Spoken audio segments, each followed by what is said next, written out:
Okay, yeah, so I've added quite a bit of things. If you look in the bottom right, you'll see that I added like health, hunger, and thirst and all of that.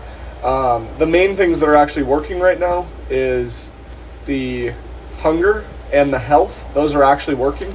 And you can see in the top left and the top right of my screen in green and white, it's actually like showing it as integers or just like as numbers.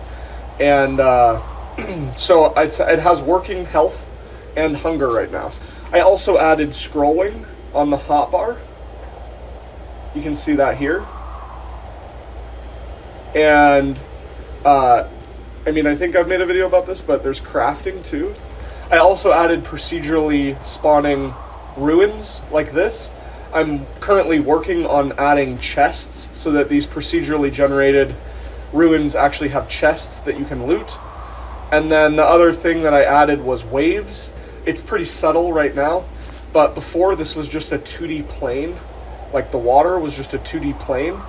And now it actually has like waves. So they're really subtle. I could turn it up, but the water doesn't actually work right now. So yeah, you just keep running. One thing that's crazy about game development that if you're not a game developer, you might not know, but like literally every single thing, like I just pressed escape to create the pause menu. There's literally code that I had to write myself so that this pops up. I had to make this art. I have to make it so that when I actually hover over this button, it gets like dark highlighted. I need to actually write code that makes it so when I click return to game, it actually does return to game. If I want it to return to like the main menu, there's actually code that has to run. Everything that you see in any video game, like someone, even if it's the most mundane, boring shit you ever heard of in your life, like resolution scaling, literally all of that has to be done manually. Like all these flowers, that was also done manually. Like it's specific code that spawns these flowers separately than this grass. You can also see that like these blades of grass right here, like the ones I'm looking at look a little bit different than just the normal blades of grass. The one with like it's like how grass spreads, you know? Like it's literally like the seeds. You can see that there's seeds on some of these blades of grass. Like I literally wrote specific code to make those spawn less commonly than the normal grass, and then the flowers spawn more commonly than the seeds grass. So like literally everything in the game literally has to be done manually, and that's why as a solo developer myself, it's like an insane undertaking to do all of this alone. Because even like if you look at these trees out here, you'll see that there's tree stumps and smaller trees. I have to manually make that.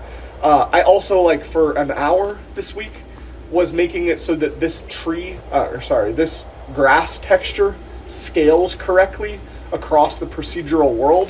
So you'll see that like the resolution quality of this grass on the ground, not the actual blades of grass, but the texture is higher resolution than this ruins. Like if you look at the ruins, like this is not 4K, like that doesn't look great, you know? But if you look at this, like this is 4K.